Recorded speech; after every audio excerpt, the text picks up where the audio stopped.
up in the city. Got Chuck's on with Saint Laurent. Gotta kiss myself, I'm so pretty. I'm too hot. Call the police and the fireman. I'm too hot. Make a dragon wanna retire, man. I'm too hot. Say my name, you know who I am. I'm too hot.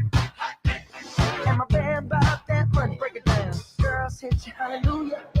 Girls hit you, hallelujah. Girls hit you, hallelujah. Cause Uptown Funk don't give it to you. Cause Uptown Funk don't give it to you. Cause Uptown Funk don't give it to you. Saturday night and we in the spot. Don't believe it, just watch.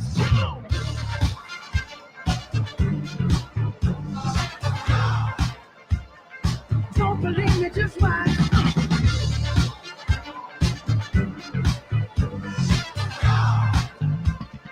Don't believe me, just watch. Don't believe me, just watch. Don't believe me, just watch. Don't believe me, just watch. Hey, hey, hey, oh! Stop. Wait a minute. Fill my cup, put some liquor in it. Take yourself, sign the check. Fully up, get the stretch. Right to Harlem, Hollywood, Jackson, Mississippi. If we show up, we gon' show up. Smoother than a fresh drop skipping. I'm too hot. Call the police and the fireman. I'm too hot. Make a dragon wanna retire, man. I'm too hot. Drake say my name, you know who I am. I'm too hot. And my band about that money. Break it down. Girls hit you, hallelujah. Girls hit you, hallelujah. Girls hit you, hallelujah. Cause Uptown Funk don't give it to you. Cause Uptown Funk don't give it to you. Cause Uptown Funk don't give it to you. Saturday night and we in the spot. Don't believe it, just watch.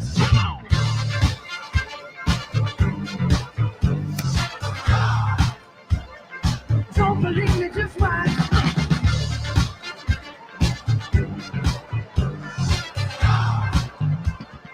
Don't believe me, just watch. Don't believe me, just watch. Don't believe me, just watch. Don't believe me, just watch. Hey, hey, hey, oh! Before we leave, let me tell y'all a little something. Uptown, funk you up. Uptown, funk you up. Uptown, funk you up. Uptown, funk you up. Come on, dance, jump on me. If you sexy and flow me. If you freak dead and own me. Don't brag about it, come show me. Come on, dance, jump on me. If you sexy and flow me. Well, it's Saturday night and we in the spot. Don't believe it, just watch. Come on.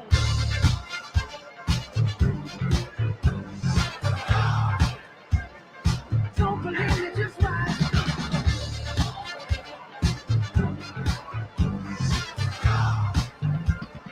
Don't believe me, just watch. Don't believe me, just watch. Don't believe me, just watch. Don't believe me, just watch. Hey, hey, hey, oh!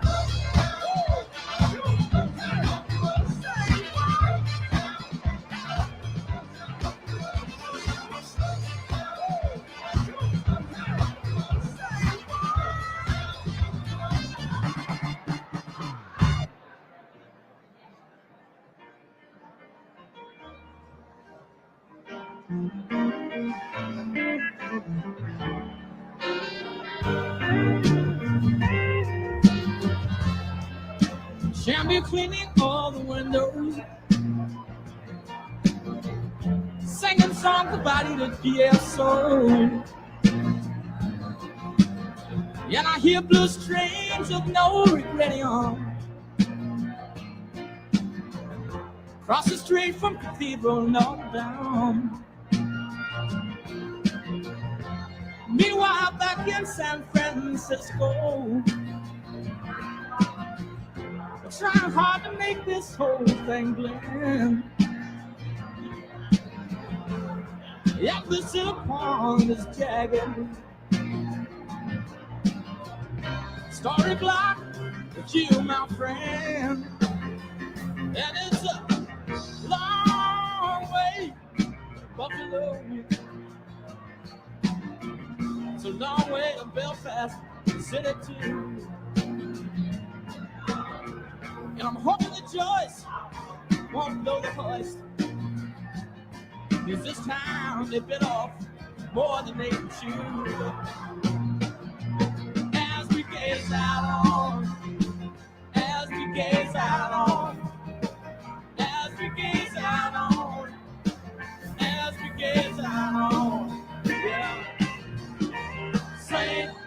Dominates preview.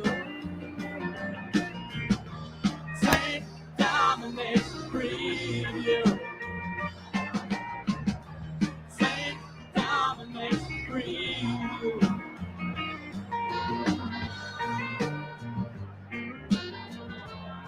All the orange boxes are scattered against the Safeway supermarket in the rain. And everybody feels so determined not to feel anyone else's pain. No one making no commitments to anybody but themselves. Talking behind closed doors, trying to get outside of the shells. Yeah, forever across country corner. Whenever Hank Williams Railroad train is dry, and all the chains, badges, flags, and emblems, in every strain, on brain and every eye, as we gaze out on, as we gaze out on, as we gaze out on, as we gaze out on.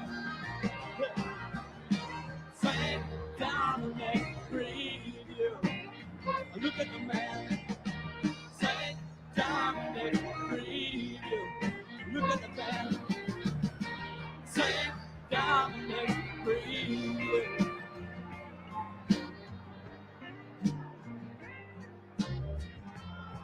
All the restaurant tables are completely covered. Yeah, the record company has paid out for the wine. You got everything in the world you ever wanted. And right about now, your face is worth smile. You know, that's the way it ought to happen. When you're in the state you're in, that you got your pen and notebook ready. Think it's about time for us to begin. And meanwhile, we're over on the 52nd Street party man, socializing with the wine old dude. I used to be here and did well with the jet set, but they was flying too high to see my point of view. As we gaze out on, as we gaze out on, as we gaze out on, as we gaze out on, Saint Dominic's preview. Look at the man. Saint Dominic's preview. Look at the band. Saint Dominic's preview. Second freedom marching out in the street. Freedom marching out in the street. Look at the man. Turn around. Come back. Come back. Turn around. Look at the man. Just hold on. Saint Dominic's preview. Hey, hey. Saint Dominic's preview. So many. Saint Dominic's preview. Whoa.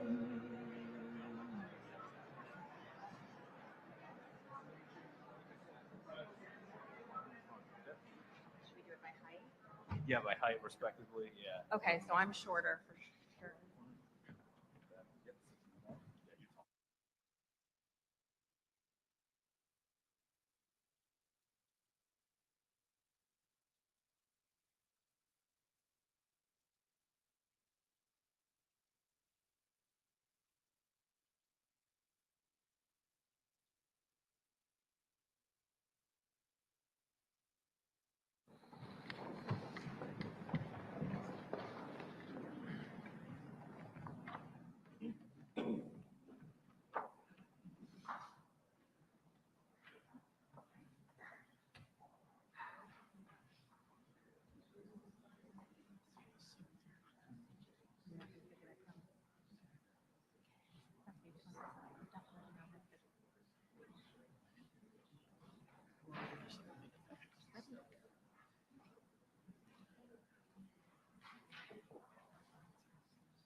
Ladies and gentlemen, please welcome New York State Senator Jeremy Cooney, Monroe County Executive Adam Bello, Congressman Joe Morelli, City of Rochester Mayor Malik Evans,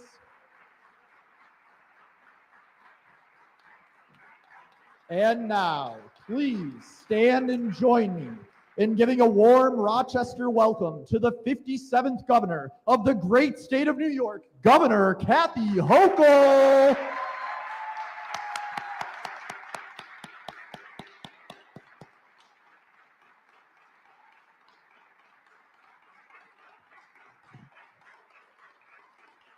Wow, Rochester, New York is in the house. Let's show Governor Kathy Hochul how we treat our governors, right?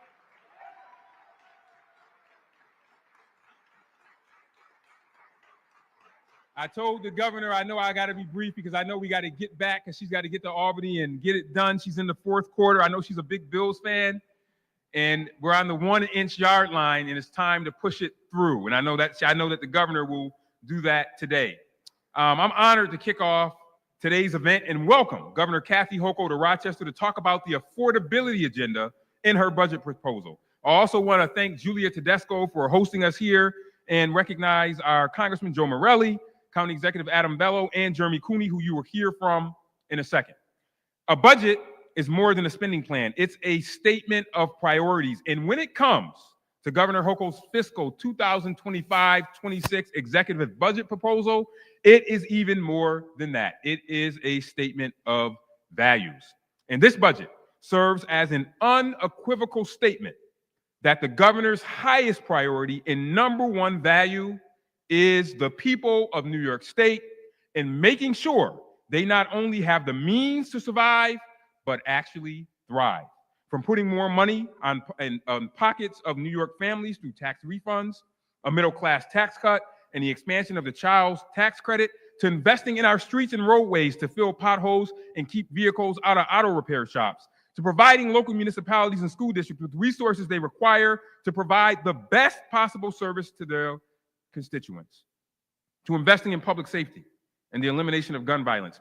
Governor Hochul, her budget reflects the shared priorities and our shared values of a chief executive who truly understands that financial challenges of residents and businesses owners of New York State. She is putting those folks first. She always has, and this budget continues to do that. And lastly, this budget, it does more than recognize their challenges. It recognizes their hopes and dreams to rise above their challenges and make their lives better for themselves and their children. This is a budget that was drafted by someone who knows what it's like to clip coupons and make difficult choices to set aside savings for emergencies and a better future for their family. This is a budget that reminds us all why we can be proud to call ourselves New Yorkers. Because it reminds us that New York's governor, Kathy Hochul, fully understands that the role of government is to serve the people whose hard-earned money provides the revenue to create this budget, and not the other way around. So I know Governor Hochul is a huge fan of the Buffalo Bills. So it shouldn't surprise you.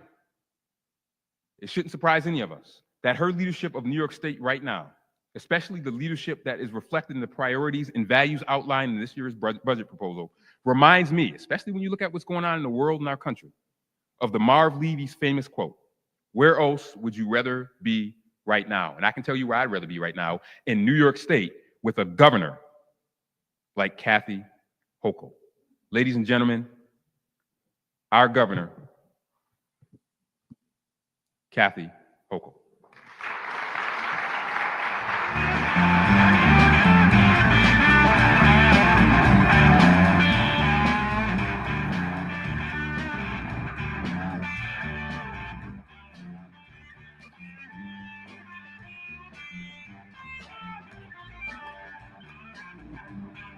Thank you, thank you, thank you.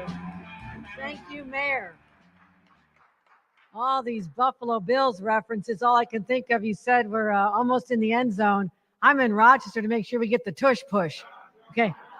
Put us right over. Put us right over. So, I'm so proud to be back here. This is an area I know so well, right next door to my hometown, but I was privileged to represent many of the communities in Monroe County as a member of Congress. And so I know all of you very, very well. I know your values. I know your hopes and dreams, and I understand the challenges that we face as an area like Buffalo and Syracuse and across the Erie Canal communities that have been hit a lot over the years. And we're finally coming back, right? We're finally coming back, feeling good about the future.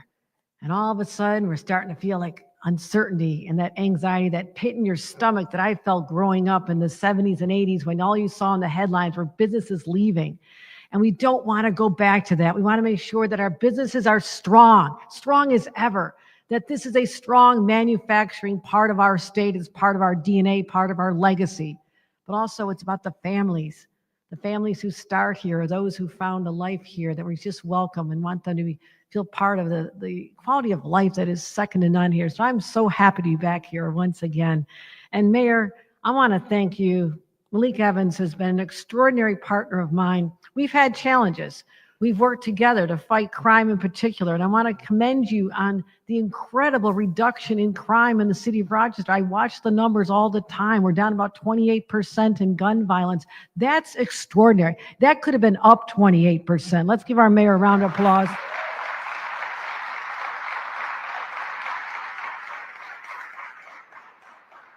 And I've known our Congressman Joe Morelli for so many years, since he served back in our state legislature. Joe, which is better? Where'd you have more fun? But what a voice at a time when we need common sense upstate people just say, no, that's wrong. Our people are going to be hurt by those policies, and be that loud voice of reason. And I thank him for being a friend of mine, but also a friend of this community. I want to thank our Congressman Joe Morelli. Senator Jeremy Cooney, using the influence as chair of the Transportation Committee to make sure the money shows up here. And I'm his partner in doing that, and making sure that our budget reflected the priorities we have in upstate, because we need more money for highways and roads and bridges. And we know what it's like to grow up in areas and live in areas that road salt and all the effects of the brutal winters we experience are something they don't deal with in the rest of the country always, but we do, and we need the money year after year after year. And I want to thank you for being such a great champion. Our Senator Adam Bell, I'm a former county official myself, and what you have done, and also in embracing our effort to eradicate poverty in this region. You have many other issues to work on, I know, but this is a passion of yours. And I'm so glad we could deliver the $25 million under your watch, because I know it's going to be spent in ways that are impactful, effective, and necessary. Let's give a round of applause. We also, former county clerk, Jamie Romeo. So glad you could join us. Is Jamie here? No? All right. Jamie's doing all those important county clerk jobs. I know what they are. I used to spend a lot of time in the DMVs. It's fun to always used to grade the kids' permit test. And I'd say, let's see, are you going to pass or not? And say, is your room clean? You listen to your parents? Your parents say you're a good kid? So I used to love messing around with the kids when they were waiting for that, that anxiety of finding out. I love spending time in the DMVs, unlike most people. And Bob Duffy still left a legacy of great accomplishment in his lifetime of public service. This city has benefited from his wisdom and his steady hand as a commissioner of police, and as the mayor, and then also as a lieutenant governor. And I thank him for being a staunch friend of mine and a real advocate for the businesses of this community. So Bob Duffy, thank you for all you're doing. Julia Tedesco will be introducing you in a little bit, but this place is extraordinary. I mean, this place just gives us hope. We walk into this and see the expansion, number one. The parking lot's a mess, but that's a good sign.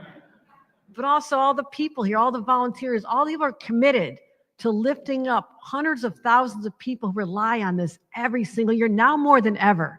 So to you and to Matt, I remember we got the tour here back. I think it was, you said we were here February of 2020. Yeah, those were the good old days. Right before March of 2020, when everything fell apart and you became more essential than ever. So to everyone, let's give Food Link an amazing round of applause. Mitch Gruber, also the Chief Impact Officer. So we have been working around the clock. I need to just take a little break and come to Rochester, but we're gathering again this afternoon. We wanted to make sure that our budget, as you heard from the mayor, delivers real relief for New Yorkers. And I'm so grateful for the collaboration, the countless hours and meals we've spent together, our two leaders, Leader of the Senate, Andrea Stewart-Cousins, and Leader of the Assembly, Speaker Carl Heastie. I mean, these are strong leaders, strong partners who are working with me to get this over the finish line. And we are truly in the home stretch. We really are close. And yeah, we're a little late. But as I go into stores and diners and talk to people, it's like, would you rather have an on-time budget that doesn't give you everything I'm looking for? Or would you rather have us wait a little bit and deliver exactly what I said I would do for you? And I think the answer is clear. Are you with me on this?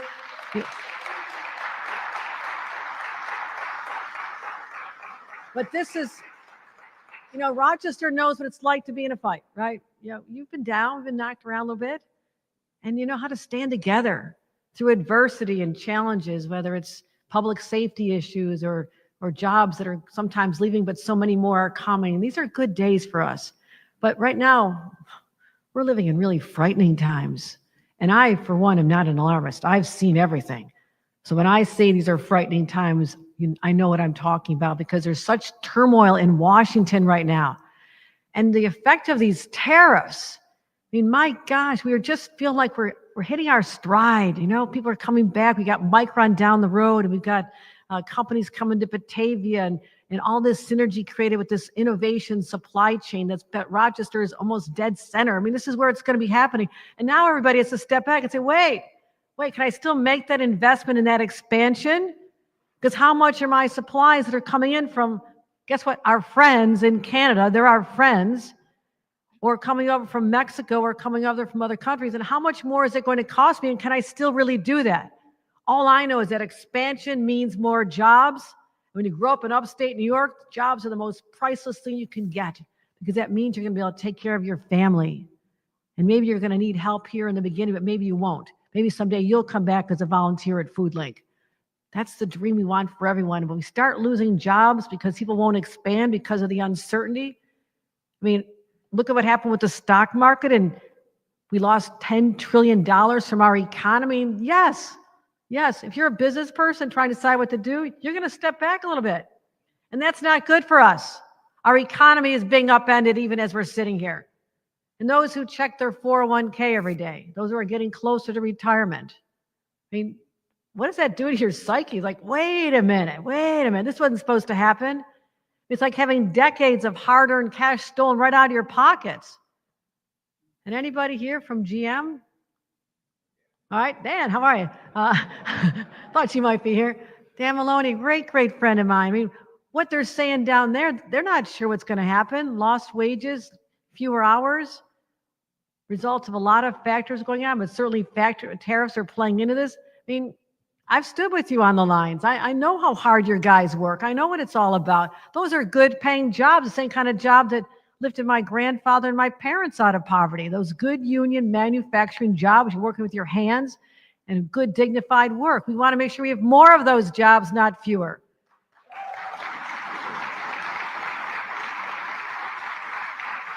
Now, and I think about middle-class New Yorkers who are really the backbone of our economy. But thanks to the decisions out of Washington, they're getting hammered from every direction. You know, if you were watching my speech back in January, you can always watch, it's probably on YouTube, my State of the State address, I said, your family is my fight. I didn't know I'd have to roll up the sleeves so soon and really launch into a fight because this is for all of you. And I will not sign a state budget. I've said this from the very beginning, that does not fight these federal changes and put New Yorkers first. And I'm going to cut taxes. Let's start with cutting your tax burden. Let's put more money back in your pockets and make our communities safer. These fights are more important now than ever before.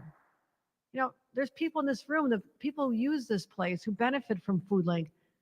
They've got to make some hard decisions, right? And you always think, no, it can't be happening here. If you're really deciding how much whether they can get their medicine this week, or they have to cut the pills in half to make them last longer. so they can afford the food. No one had thought the food prices would be going so up. Weren't we told the prices are coming down on Inauguration Day? I'm still waiting for that day. Didn't we already have Inauguration Day? I go to grocery stores. They're not coming down. They're going up. It's hard for people. This isn't about politics, though. This gets real personal when it's your family and your neighbors and your community that's suffering. The cost of eggs going up, rents going up, hardworking members of unions losing their jobs. These are real people. These are your families. But listen, I'm working hard to make sure that we can get through these times. You elected me to deliver results, and my budget will do exactly that. And you heard what I'm fighting for. I know we can do this. And when I talk about the inflation refund rebates, you know what that's about? We paid so much more because of inflation for everything you bought, from kids' sneakers to your groceries and everything. We're going to have 542,000 households in the Finger Lakes region get hundreds of dollars back in your pockets. We can get that done. Are you with me on that? We can triple the child tax credit, the largest expansion of a benefit in our state history, $1,000 for kids under the age of 4. Can we get that done? And what about the cost of school lunches? Parents, I did this. I'm a mom. You had to pack the school lunches. You have to get a little snackable or all those little things you got to get for the kids and pack it up. And you got to make sure they have breakfast before they go to school. And the cost of all that. What about getting free school lunches and breakfast for kids in every classroom so the kids who are on those programs that get extra help are not stigmatized by their poverty? Can we get that done? Thousands of dollars back in their pockets. But it's what I'm worried about. I have a plan to put upwards of $1,000 back in families' pockets. But the other pocket's getting robbed because the cost of tariffs are going to be anywhere from $3,000 to $6,000 per family. That's not fair. I'm trying to get you ahead, not to get you further behind. But also, in addition to all the economic stress, we have to continue focusing, laser focused on public safety. We will never, ever rest, knowing that there's still a single crime being committed on our streets, whether it's in our rural communities, whether it's in our cities, our suburbs. But here's the good news. Crime is down all over New York State. As I said, it fell 28% in Rochester. We've not seen these levels since before the pandemic, but we're going to keep doing better. You've heard the phrase discovery laws, right? It's just about the evidence of a crime that the prosecution and the police have amassed. And yes, in 2019, the whole system was skewed to help just the prosecutors. It was unfair against the defendant. But now reforms are put in place, and now it's swung the other way. And now there's ways that defense lawyers can wait to the last second, and they call it lying in wait. They literally call it lying in wait. Wait to the last second, then drop all these challenges last minute, and the judge is going to say, sorry, time is up. Or there's just a minor technicality, so minor you wouldn't believe it. And you say the case was thrown out because of that. You know who suffers in that case? The victims of the crimes. Who's standing up for the victims? I will. I'm sure you will as well. Let's get the discovery changes done. And you know, Rochester, we have people with severe mental illness all over, but some find themselves in our streets and in homes, and there's no one out there helping them. They feel they're lost. Their voices are unheard. And in some cases, they cannot make decisions about their own well-being. They don't have the mental capacity to come in from out of the cold or get a warm bed at night, even if it's available, or to take care of their bodily needs. There are people who are suffering that much. And I don't think it's compassionate for us as a society to let them just languish and say, well, that's your right to do that. They don't know any better in some cases because they have a mental health problem. Let's get them the help they need. That's why I want to change the laws for people suffering from severe mental illness. Are you with me on getting them the help they need? We can do this.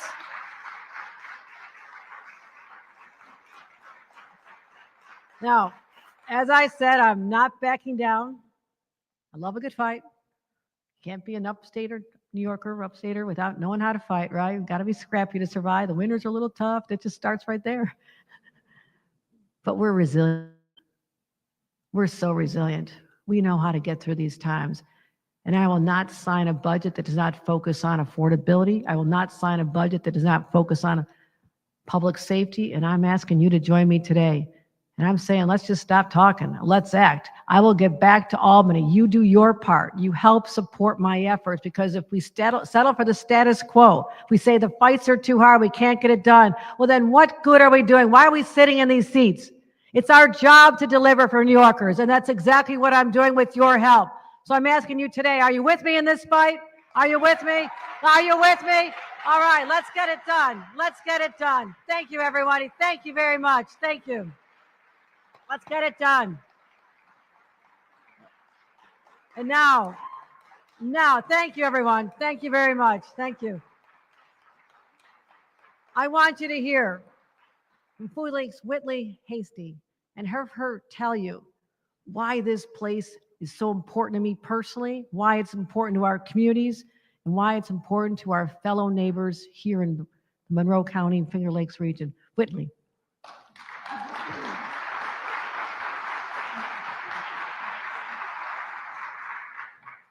Thank you. Thank you, everyone. Thank you, Governor. My name is Whitley Hasty, and I'm proud to be standing up here today with Governor Hochul and our local leadership. I am FoodLink's benefits navigation manager, and I lead a team that is responsible for meeting our neighbors where they are by helping them apply for safety net programs that will help them make ends meet. And in particular, I assist with applying for SNAP and WIC benefits to put food on their table every day. And this is really meaningful work for me, especially as someone who has used those nutrition benefit programs in the past. I was a WIC baby. My son just turned 5. It was really crucial in my life. And I know how difficult it is for young moms, young parents trying to raise and nourish their families, especially now at a time when 2.4 million New Yorkers are food insecure, and this is a growing crisis in every rural, suburban, and urban zip codes across the state. So my work at FoodLink not only connects those people to benefits, but it also provides referrals to other services that we can provide, like the curbside market, providing more access to fresh food, double up food bucks, stretching the food dollar, and helping farmers as well. And on the only New York State certified cook apprenticeship program, our FoodLink's Career Fellowship. I come to work every day, and I know that we at FoodLink are fighting to build healthier communities. And but you can't do this work every day without understanding the struggles and the feelings and feeling the challenges of today. I have 2 young children, 9 and 5, and I feel the pinch of inflation. My monthly expenses are up, just like everyone else's: rent, utilities, food and transportation. And families like mine need more money back in our pockets to meet our basic needs. The families that me and my team helped to sign up for benefits also need more money back in their pockets.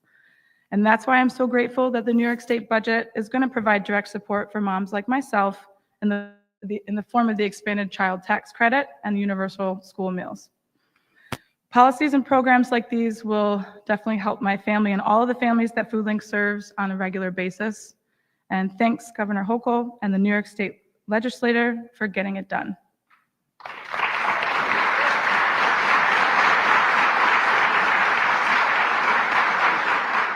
Now, I want to introduce someone who's been a really good friend to FoodLink, Senator Jeremy Cooney.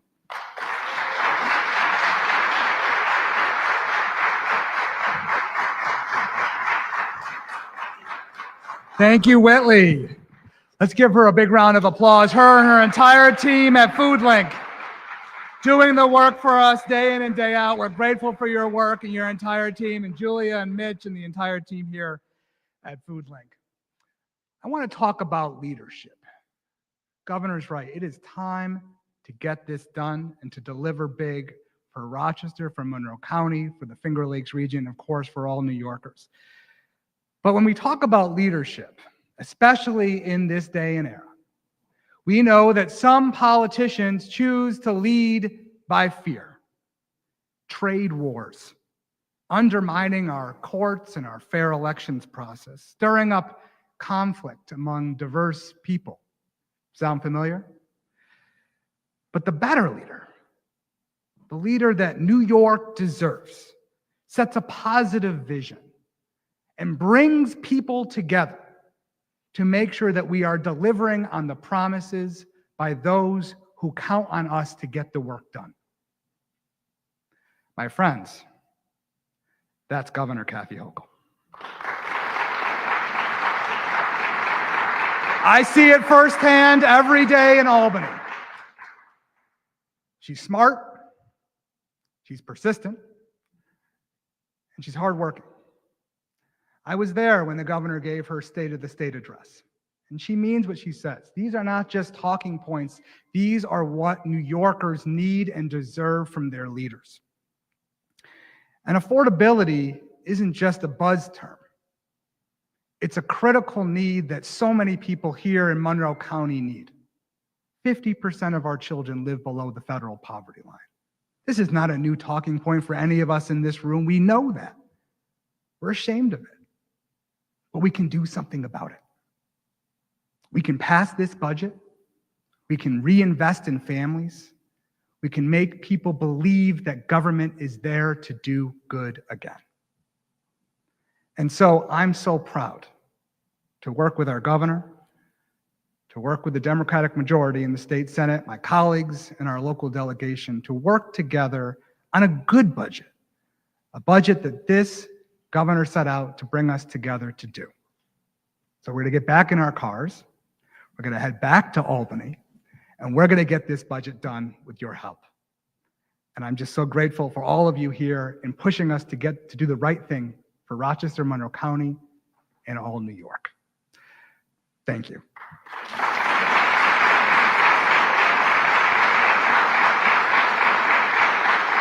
So we've got great leadership in the halls of Albany, but we can't do it alone.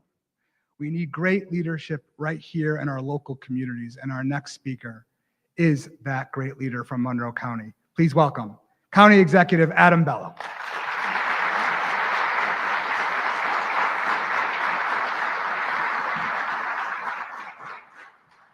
Good morning. I am excited to be here with so many great partners in government to support Governor Hochul's state budget. I'm proud to be standing with all of you, standing with a governor who gets it, a governor who is not just talking about affordability, but she's delivering it. Governor Hochul, thank you for your commitment to building a stronger, more affordable New York for everyone. Thank you. Let's be candid, though.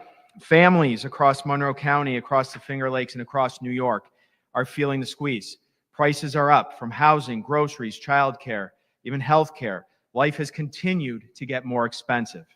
And to make matters worse, we have a president and a federal government who are imposing tariffs on our biggest trade partners, which will only make costs go up even more, while at the very same time cutting the programs and services designed to provide the opportunity to families to succeed and to lift themselves up. But under Governor Hochul's leadership, New York State is taking action. From lowering taxes on the middle class families to the first of its kind inflation reduction refund, increasing the Empire State Child Tax Credit, Governor Hochul's affordability agenda is bold, it's smart, and it's exactly what New Yorkers need right now. And it's also a Rochester-focused budget. And on behalf of our residents, I'm incredibly grateful. In Monroe County, we're going to see the impacts of these investments firsthand. Initiatives like the Monroe Ladder Demonstration Program, it's a groundbreaking program aimed at mitigating the benefits cliff that not only impacts employees, but also our employers. The Community Care Coordination Program, this is innovative work that's being done to support our healthcare delivery system in Monroe County, allowing our hospitals and our skilled nursing facilities provide better care to our community, especially for our older adults and more vulnerable residents. But one thing is clear. We have a governor who is listening, who is leading, and who is getting it done for New Yorkers. This is what progress looks like. This is what innovation looks like. And this is what leadership looks like. And the New York State budget builds a foundation for the future of the people of our state. Because when you make New York State, Rochester, and Monroe County more affordable, you lift the burden on working families. But most importantly, you foster an environment where everyone who's raising their family in this community has the opportunity to succeed. That's what this is about, the opportunity available to everyone to succeed. So we need to keep this going. Let's back Governor Hochul's vision. Let's build a future that works for everyone, from downtown Rochester to the rural towns that define who we are. Let's work together to build a New York that we know is possible for everyone. So with that, I get to introduce another fighter, someone who is getting it done for Monroe County and Rochester, who is leading the way and is fighting for us every single day in Washington, D.C., our great Congressman Joe Morelli.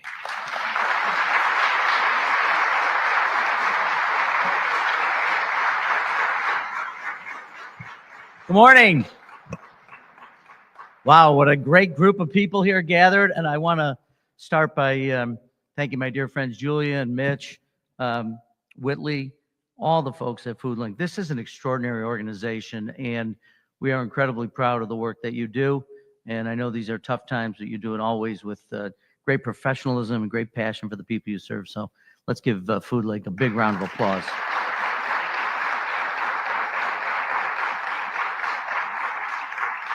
I am always grateful to my dear friend Kathy Hochul for her incredible leadership and for being in Rochester and caring deeply about the entire state, but certainly for the families of upstate and our region.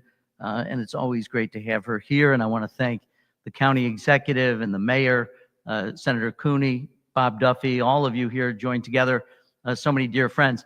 And because I'm not in Washington, when I say my dear friends, I actually believe that and mean it. You know, you get into this thing, the governor knows this, having served in the House, everyone is your distinguished friend from some state, but you're truly friends. So this is a non-Washington kind of friendship. But all of us together, I think, at all the levels of government, because what happens in Washington and Albany is critically important, but what happens at City Hall and the county office building are equally important. And we have a great team here in this community working together to make sure that we deliver for the people of our community.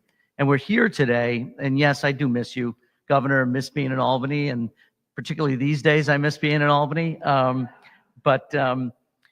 know, such a contrast between what's going on in Washington and what's going on in Albany. I don't think you could draw a bigger contrast. That I remember talking to the governor, I think it was back in December, and you were putting the final touches on the state address and the state budget. And you said, and I remember this very clearly in our conversation, I want to continue to fight for the people of New York. I want to fight for the families of New York. And so what a contrast. One leader in Washington is fighting for his family and his friends alone, and the governor of New York who's fighting for your families all across the state. 19 million Americans, and every single family is who she's fighting for. And I can't imagine it being in better hands than in Governor Hochul's hands. So thank you for everything you're doing. And it's interesting, I hate to say that I do this a lot. I just showed the governor, but on my phone, I check things like the markets every day. Dow Jones is down 1,000 points just this morning. It's trillions of dollars that are lost. Now, you know, years ago, decades ago, maybe only a handful of people checked the stock markets because you might have had investments, but it didn't touch the average American the way it does now. But you have your 401ks, your pensions, everything tied to this, and this strange economic theory, which no one seems to understand, that you're going to tax Americans. And it's not because it's any grand economic theory. It's because it's your personal grievance. Think about that. That's a way to run an economy or a way to run a government. And you contrast that again with what the governor is doing. She's putting your families first. $5,000, up to $5,000 back in the pockets of New Yorkers. People who have been hit by inflation because of COVID, who've now been hit because of all the things that are going on in Washington in an administration that doesn't seem to have any theory of what it's doing. Those $5,000, sadly, will be making up for the loss they're feeling. But she's fighting for it every single day. And look, I was a member of the state legislature. Senator Cooney's a member of the state legislature. We're not always the easiest group to get along with. And there's, you know, a few hundred of us, and everybody has a different opinion. Being able to lead and to make sure that you have a North Star is what this is about. And Kathy Hochul has a North Star. And that North Star is knowing that there's a struggle every day for families as they're sitting around their kitchen tables trying to figure out, how do we pay for daycare? How do we put groceries on the table? How do we put clothes on our kids' back? And she knows that struggle as being a mom, packing lunches. By the way, dads pack lunches too. I packed a few in my time. Yes, you can give it up for dads. I don't know if my son Joseph's here. He could tell you what kind of lunches I pack, but these are the kinds of things where you really, for all the grand things in the world that we talk about, it's the day-to-day stuff. It's the hard part of living and getting through it. And that's what the governor is so committed to doing.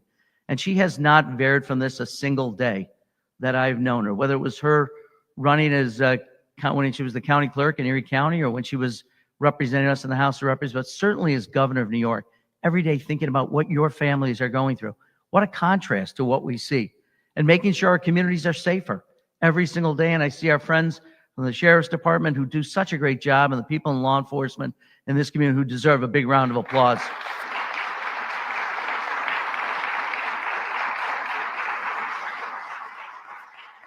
And she's leading that charge to make us safer, and inherited a lot of things that she's had to straighten out over the last several years. But she does it every single day with energy and commitment and devotion to the task. And I'll just close with this. For those of us who are Roman Catholics, we lost the leader of our church this morning. But someone who, in my mind, exemplified what leadership is about, a leader's servant. Someone who puts themselves first, someone who's not thinking about millionaire and billionaire friends, but thinking about people every day who face enormous struggles, whatever the struggles are. And we all have struggles, some of them obvious, some of them we keep to ourselves. You never know what people are going through. And a true servant leader understands it and understands the obligations that they have when you take on responsibilities like being the governor of New York. And so thinking about those contrasts and thinking about what it truly means to be a servant leader. And my friend Kathy Hochul exemplifies that every single day at events, day in and day out, whether she's privately meeting with folks or at public events. She is working tirelessly. Whenever I talk to her on the phone, it's always going through the list of things that's on the top of her mind that she has to do for the people of New York and do for our families. And I can't imagine someone who has done it with greater passion, greater intelligence, and greater commitment to cause of making sure that the families of New York are served. They have greater affordability, they have greater security, and she's going to continue to do it until the job is done. And for that, I am eternally grateful. Kathy Hochul. Thank you all. God bless you. Let's get it done. Ladies and gentlemen, thank you for joining us today. That concludes our program.